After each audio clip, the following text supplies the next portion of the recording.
In the holding cell, Bud Spencer sat on a freezing steel bench while the sharp smell of bleach and stale air clung to the walls around him. For the aging film legend, the night had ended in a way so humiliating it almost felt unreal.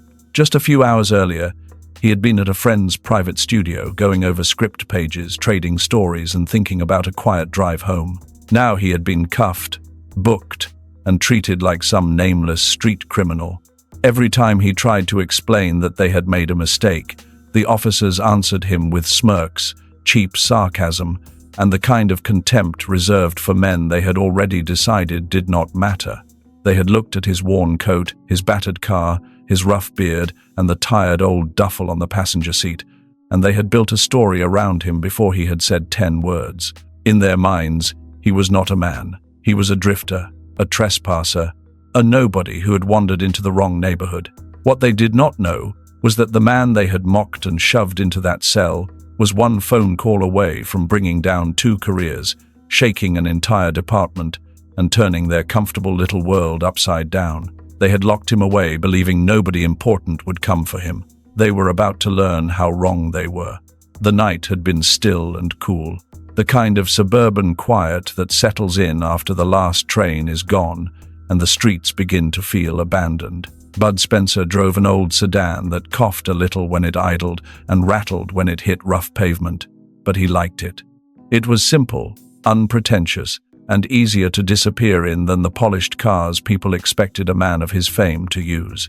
On the passenger seat sat a stack of marked-up script pages, a pair of reading glasses, a thermos, a worn canvas bag, and a blunt prop knife from the studio wrapped in cloth after a rehearsal discussion.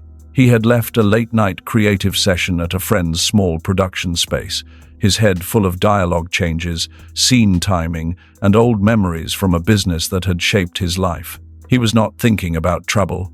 He was thinking about whether a final scene should end in silence or laughter, when red and blue lights suddenly burst alive behind him and splashed across the dark road.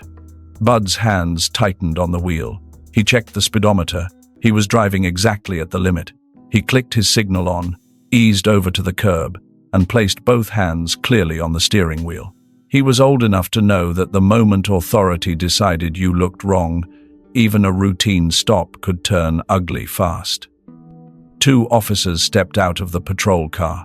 The older one walked with the swagger of a man who had spent too many years mistaking power for judgment. His badge read Harlan. The younger one, Nolan, stayed closer to the passenger side, one hand hovering near his belt while his eyes combed through the inside of the car with restless suspicion. "Evening," Officer Harlan said, bending toward the window with lazy contempt in his voice. "You know why I stopped you?" "No, officer, I do not," Bud answered, calm and controlled. "Your left tail light is out," Harlan said. Bud knew that was nonsense. He had checked the lights earlier that week. Still, he also knew there was no profit in arguing with a man who had already decided the answer before asking the question. "I was not aware of that," Bud said evenly. "License, registration, proof of insurance, and keep your hands where I can see them," Harlan snapped. His flashlight moved over Bud's face, then over the worn jacket, the bag, the script pages, the thermos, and finally the passenger seat clutter, lingering there with open disdain. Bud moved slowly, carefully. He reached into the glove compartment, took out the papers, and handed them over. Harlan barely glanced at them before shining the light back inside the car. "What is all this mess?" he asked, pointing with the beam. "Script pages, some studio things. I'm coming back from a friend's place," Bud replied. "Studio things," Harlan repeated with a mocking snort, sharing a look with Nolan. "Sure. And what's your real business out here tonight?" Bud felt the insult in the question and in the tone behind it. It was not curiosity. It was accusation dressed up as routine procedure. "I told you," he said. "I was heading home." "We'll see," Harlan muttered, passing the documents to Nolan. "Run his name." Then he turned back to Bud. "Step out of the car." Bud's jaw tightened. "Am I being detained? For what, exactly?" "For the broken tail light, and because I told you to get out of the vehicle," Harlan barked. "Now move." Bud stepped out, His body stiff with anger, he was forcing himself to keep under control. The moment he was clear of the door, Harlan shoved him hard against the side of the car. "Spread your hands on the roof." "There is no reason for this," Bud said, his voice lower now, heavier. "I'll decide that," Harlan growled, patting him down with rough, unnecessary force. He found nothing beyond a wallet, an old phone, and keys. While Harlan frisked him, Nolan leaned into the passenger side and began digging through the seat and bag. A second later he called out, "Hey, Trent, look at this." He held up the wrapped prop knife, metal catching the patrol lights. Could be a weapon. Harlan's expression changed instantly, the way a cruel man's face brightens when fate hands him an excuse. "Well now," he said, "looks like our old wanderer came prepared." Bud turned his head in disbelief. "That is a prop knife from a studio. It is dull. It is for rehearsals and set work. You cannot be serious." "I'm serious enough," Harlan snapped, jerking Bud's arms behind his back, "carrying a concealed blade, and you fit the description of a suspect in recent break-ins around here." It was a lie, a total invention. There was no description, no real suspicion, no facts at all. There was only a tired-looking older man in a shabby coat driving an old sedan through an expensive neighborhood, and one officer who had decided that meant guilt. "That is insane," Bud said, now openly furious. He turned toward Nolan. "You know what that is. Tell him." Nolan said nothing. He looked away. The cuffs closed around Bud's wrists with a brutal metallic click that sounded less like procedure and more like judgment. Harlan shoved him toward the back seat of the patrol car and began reciting rites, in a voice so empty it sounded like a parody of justice. When the rear door slammed shut, Bud looked out through the glass at his car. The taillight, they had claimed, was broken, glowed bright and steady in the darkness, a small red proof of the lie that had put him there. In that moment, he was not a beloved actor, not a public figure, not a man with decades of work and respect behind him. To them, he was only another disposable body in old clothes, swallowed by the flashing wash of red and blue. The precinct itself felt like a shrine to indifference. The air was thick with old coffee, disinfectant, sweat, and the sour edge of people who had stopped caring long ago. Harlan marched Bud through the bullpen as if he had caught some dangerous prowler. His hand stayed fixed on Bud's shoulder, performative and possessive. A few tired officers glanced up from paperwork, saw an older man in scuffed boots and a worn coat, and lost interest almost immediately. "Another one?" asked the desk sergeant, a heavy-set gray-haired man named Grady. "Caught him creeping around with this," Harlan said, dropping the wrapped prop knife into an evidence bag like a hunter displaying a trophy. Grady squinted at it, then at Bud. His eyes were full of dismissal. What was he going to do, rob a house and rehearse lines while he was at it? A few dry chuckles followed. "Something like that," Harlan said. "Let's process him." The next hour was pure humiliation. Bud was told to remove his belt and shoes. His pockets were emptied. His wallet, keys, phone, a small tin of mints, and a folded note with script changes were catalogued like criminal property. He was fingerprinted, photographed, and handled with the bored roughness reserved for people no one expects to complain effectively about. Through all of it, Bud held himself together with visible effort. "You have the wrong man," he told Sergeant Grady. "My name is Bud Spencer." Grady waved that off with cynical impatience. "Sure it is, and I'm the mayor. Save it. You get one call after the cell." They took him down a narrow hall and locked him inside a holding cell that smelled faintly of rust, old sickness, and defeat. Bud sat on the bench, elbows on knees, and stared at the floor. Back in the patrol car, Nolan drove in silence while Harlan basked in the self-satisfaction of a man who loved the feeling of being obeyed. "See how easy that was?" Harlan said, tapping the dashboard. Guy was mouthy, had a blade, looked like he'd been sleeping under a bridge, easy collar. "There was no bolo," Nolan said quietly, eyes forward. "And that was a studio prop. A blade is a blade," Harlan scoffed. "The second I saw him, I knew he was wrong for that neighborhood. Trust your gut, kid. That's how you survive in this job." Nolan did not answer. The knot in his stomach had already started twisting. "What He had seen Harlan do this before, turn a flimsy stop into an arrest by stacking one bad assumption on top of another. But tonight felt worse. The man's face, the disbelief in his eyes, the terrible tired dignity of the way he had kept answering calmly while being treated like trash. It stayed with Nolan in a way he could not shake. When Bud finally got his phone call, a guard led him to a stained phone bolted to the wall. He dialed a number from memory. It rang several times, then clicked to voicemail. "You've reached Ellis Kane. Leave a message." Bud closed his eyes for half a second. Ellis was probably still trapped in some late government meeting with his phone on silent. Bud leaned closer to the receiver. "Ellis, it's Bud," he said, his voice rough but steady. "I'm at the Northwood precinct. 2 officers, one named Harlan, pulled me over and lied about a taillight.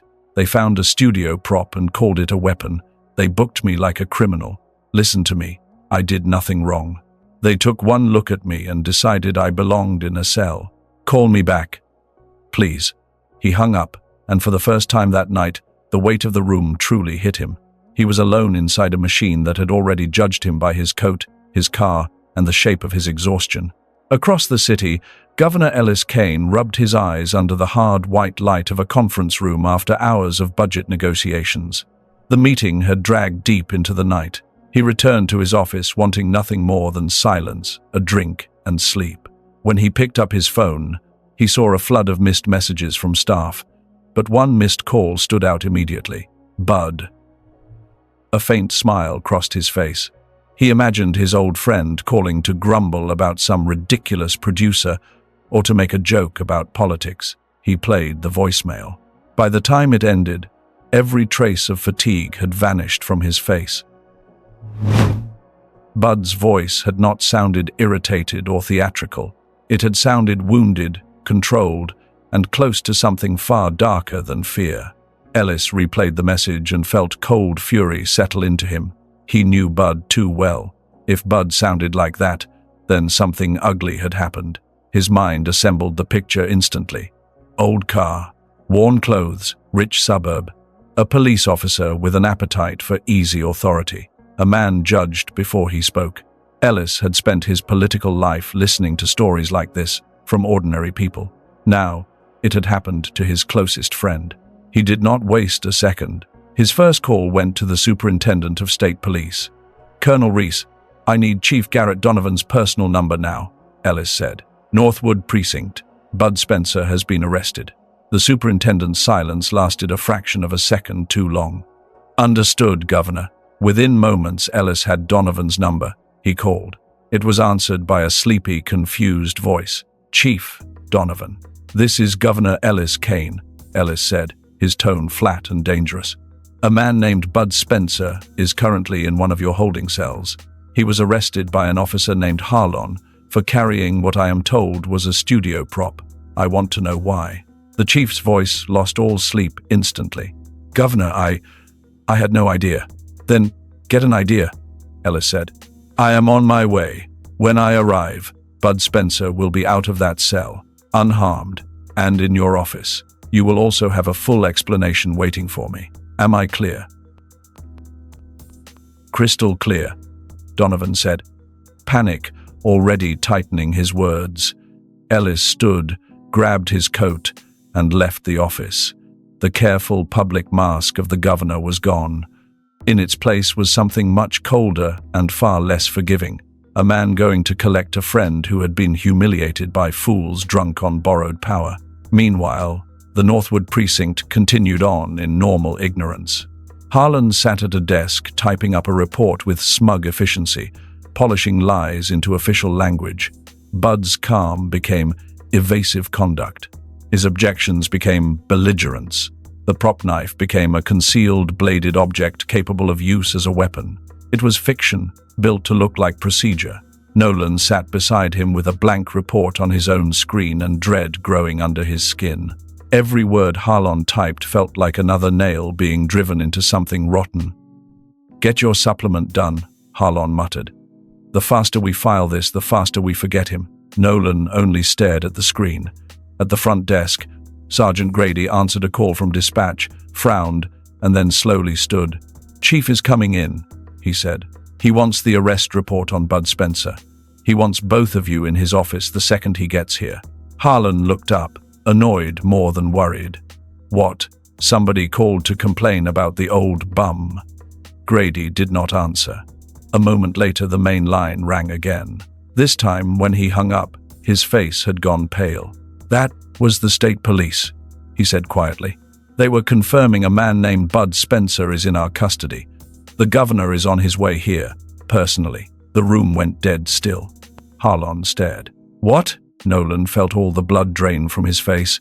Suddenly, the old man's name, his voice, his calm, and the certainty with which he had said it all slammed into place. Before anyone could speak again, tires shrieked outside, a car door slammed, and heavy, furious footsteps hit the pavement. Chief Garrett Donovan burst through the station doors like a storm in human form, his face rigid with outrage. "Where is he?" he thundered. "Where is Bud Spencer?" He did not wait for an answer. "Get him out of that cell now!" Grady nearly dropped the keys trying to unlock the holding area. Harlan and Nolan stood frozen, their half-built lies suddenly looking like nooses. The cell door opened. Bud lifted his head and saw Grady, and behind him the chief himself. "Mr. Spencer," Donovan said, voice tight with shame and urgency, "there has been a grave mistake. Please come with me." Bud rose slowly and walked back into the bullpen. Harlan and Nolan stood there in full view. For one brief second, Bud met Harlan's eyes and saw something he had not seen there all night. Fear. Real fear. Donovan turned on Grady. "Get him his property, water, coffee, anything he needs." Then he faced the officers. "My office, now." Bud was taken into the chief's office and seated in a leather chair that felt almost obscene after the cold steel bench. A few minutes later, Harlan and Nolan were brought in and stood before the desk. Donovan stared at them like men he no longer recognized. "I just got off the phone with the governor," he said. "He tells me Bud Spencer was arrested for carrying a prop knife." "Officer Harlan, explain yourself." Harlan swallowed. "Chief." The suspect was uncooperative. He was in an area tied to recent burglaries, and the object could reasonably be considered a weapon. "A prop knife?" Donovan snapped. "A studio prop knife?" Harlan pushed on desperately. "With respect, sir, appearances and circumstances." "Appearances?" Donovan exploded. "That your legal standard now? He looked poor enough for you? Scruffy enough? Old enough? Out of place enough? What?" Nolan said nothing. His silence was almost louder than anything else in the room. Donovan leaned forward. "Did you find stolen property? Drugs? Burglary tools? Anything illegal?" "No, sir," Harlan admitted. "Then what you arrested was a man you did not like the look of," Donovan said. "And if your report says otherwise, that report is worthless." Before Harlan could recover, the door opened. A state trooper stepped aside and Governor Ellis Kane entered. The room changed the instant he walked in. He saw Bud and crossed to him immediately, gripping both his shoulders before pulling him into a hard, relieved embrace that carried decades of friendship in it. "Are you all right?" Ellis asked quietly. "Did they hurt you?" "I'm all right," Bud said. Angry, but all right. Ellis let out a breath, then straightened. When he turned back toward the desk, the warmth was gone. What remained was the full weight of the office he held and the moral fury of a man who had heard one indignity too many. "Chief Donovan," Ellis said. "I want the report." Donovan handed it over. Ellis read the opening lines, jaw tightening with each sentence. Then he lowered the paper and looked directly at Harlan. "You claim you stopped Bud Spencer because of a broken tail light. That is false. I know it is false because I just had the state police confirm the car's condition, and I also know your vehicle has dashcam footage. We will all be very interested to see what it shows before you activated your lights." Harlan's face sagged. Ellis took a step closer. "Let me spare you the effort. This was not about a tail light. This was about how he looked. A worn coat, an old car, a tired face. You saw a man you thought did not belong in an affluent neighborhood, And you decided that gave you the right to invent a crime. He turned toward Nolan. And you stood there and watched. Nolan's mouth opened, then shut again. Ellis returned his gaze to Harlan. Bud Spencer has spent a lifetime in public. He knows how to conduct himself. What you call suspicious, I call caution. The caution of a man who realized you had already judged him as lesser before he ever answered a question. You did not arrest him because he was dangerous. You arrested him because you saw a shabby old man and assumed you were safe, humiliating him. He held up the report. This is not probable cause. This is prejudice dressed as paperwork. Ellis dropped the pages onto Donovan's desk. Chief, both officers are suspended immediately. Their badges and firearms are surrendered tonight. I want an independent investigation led by the Attorney General's office. No internal whitewash. No quiet retirement. No soft landing. Donovan nodded grimly. Yes, Governor. Ellis's eyes locked on Harlan one final time. And if that investigation concludes you falsified this report, I will personally ensure you are prosecuted. Your badge will not save you. Your years on the force will not save you. Your excuses will not save you. The words settled like iron in the room. Ellis put a hand on Bud's shoulder. Come on. Let's get you out of here. As Bud stood to leave, he glanced back once and saw Donovan collecting the two men's badges. For a flicker of a second, he felt pity. Then it vanished beneath relief. They had not simply rescued him from a cell. They had cracked open something rotten. The days that followed turned the Northwood Police Department into the center of a firestorm. Two senior investigators from the Attorney General's office arrived and took over a conference room. Their lead investigator, Detective Lila Vaughn, was efficient, unsentimental, and impossible to rattle. She began with the evidence. The dash cam footage was devastating. Bud's tail lights were both working perfectly. The audio picked up Harlan's voice before the stop even began. Look at this guy, he had said. Doesn't belong here. Let's see what he's doing. That was enough to gut the entire defense in a single sentence. Vaughn interviewed Harlan first. He arrived with a union representative and tried to bluff his way through the contradictions, but the dashcam transcript left him nowhere to hide. When Vaughn told him that falsifying an official report could bring criminal charges, he began to stumble, shift stories, and retreat into vague language about instinct and officer safety. It did not work. Nolan's interview went differently. He came in exhausted and ashamed, and once he was confronted with the footage, he broke. He admitted Harlan had a pattern of targeting people who looked poor, worn down, or out of place in wealthy areas. Harlan called it proactive policing. Nolan called it what it was, harassment backed by a badge. He confessed that he knew the prop knife was harmless, and that he had remained silent because he was afraid of crossing his training officer and wrecking his own future. While the investigation was still underway, the story leaked. By noon, local news had turned it into a headline everywhere. Legendary actor wrongfully arrested after being mistaken for drifter. Officers suspended. News trucks lined the street outside the precinct. Chief Donovan held a press conference looking 10 years older, promising cooperation and transparency, while reporters tore into him with questions about departmental culture, oversight, and abuse of authority. Ellis Kane shielded Bud as best he could, but refused to soften the truth. In a short statement, he said, "This is not about celebrity, and it is not about my friendship with Bud Spencer. It is about what happens when people with worn clothes, old cars, or tired faces are treated as less human. Abuse of power does not become smaller because the victim is famous enough to survive it." Bud, unwillingly dragged into the center of public attention, responded in the only way that felt honest to him. He returned to storytelling. He shut himself away for days, with pages, notes, and a recorder, rebuilding the night moment by moment. The lights in the mirror, the shove against the car, the click of the cuffs, the smell of the cell, the look on Nolan's face, the venom in Harlan's certainty. The investigators would expose the lie through evidence, but Bud would expose the human cost through story. When Vaughn's report was completed, it was devastating.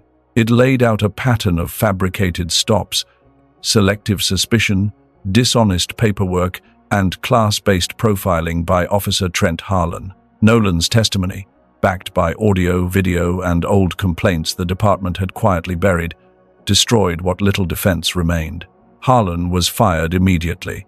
Then he was charged. Perjury, falsifying a government record, and civil rights violations followed.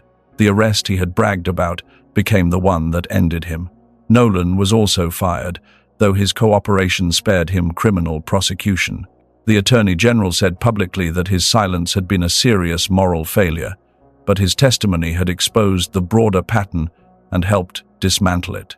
Chief Donovan resigned under mounting pressure, admitting that whether or not he had known about Harlan's specific behavior, he had led a department where that behavior could thrive. Harlan's trial was a public spectacle. The dashcam footage was shown. Nolan testified. Harlan tried to paint himself as a hard-nosed officer making a tough call, but the jury saw what he really was, a man who had confused contempt with instinct and arrogance with authority. He was convicted and sentenced to federal prison. The image of him walking away in handcuffs, stripped of the power he had once abused so casually, spread across the country. Ellis Kane then turned the scandal into reform. Using the outrage surrounding the case, he pushed through a sweeping police accountability bill that strengthened penalties for false reports, required independent review of misconduct allegations, and expanded training focused on de-escalation, dignity, and profiling based on appearance or economic status. The measure passed after a fierce fight and became one of the defining reforms of his administration. Bud, meanwhile, never wanted to become a symbol, but he did. His next major project, a raw dramatic work titled Red and Blue, drew directly from the emotional wreckage of that night. It was stripped down, unsentimental, and brutally human. Critics praised it. Audiences connected with it. Bud directed a portion of the profits toward legal aid organizations that defended people who did not have a governor as a friend and could not count on anyone powerful hearing their voicemail in time. He had been dragged into a cell because two officers mistook poverty of appearance for guilt. They had looked at a worn coat and an old car and seen permission to destroy a man. What they got instead was exposure, disgrace, and consequences. Years later, Bud's studio office stood bright and orderly, filled with scripts, old posters, photographs, and the calm evidence of a life rebuilt on his own terms. One afternoon, his assistant handed him a stack of mail. In the middle of it sat a plain envelope with no return address, postmarked from a federal prison town. Bud opened it. The letter was from Trent Harlan. It was not an apology. It was a bitter, self-pitying rant about a career stolen from him, a life ruined over what he called a misunderstanding, and a complaint that Bud and Ellis had destroyed a good cop. Bud read it once, then a second time, and felt almost nothing. Harlan had learned nothing. Even in prison, he was still blaming everyone else, still refusing to name what he had done, still trapped in the same internal rot. Bud folded the letter, walked to the shredder, and fed it in. He watched the paper disappear into strips and felt only relief. Harlan would not take another minute of his peace. Not long after that, Bud stopped at a quiet downtown coffee shop to work through pages of dialogue. When he stepped up to the counter for a refill, he recognized the man behind the machine. Bryce Nolan looked thinner, older, and permanently tired. The badge was gone. In its place were an apron, lowered eyes, and a face that carried shame like a permanent bruise. Their eyes met. Nolan froze. "I can have somebody else do that," he said quickly. "It's fine," Bud replied. "I can wait." When Nolan brought the coffee over, his hands trembled slightly. "I know you don't owe me a second of your time," he said, "but I'm sorry. What happened that night was wrong. I knew it, and I still said nothing. I let fear of him matter more than what was right. I think about it every day. I'm not asking you to forgive me. I just needed to tell you that." Bud looked at him for a long moment.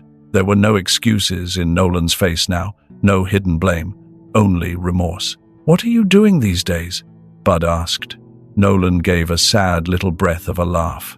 trying to become a better man than the one who wore that uniform, working here, taking night classes, studying social work. Maybe I can do some good in a place where I already failed once. Bud nodded.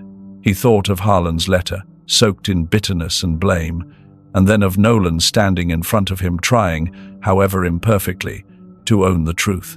One man had been consumed by the consequences he earned. The other was trying to build something honest out of the wreckage. "Good luck with the classes, Bryce," Bud said at last. It was not friendship, and it was not absolution, but it was enough.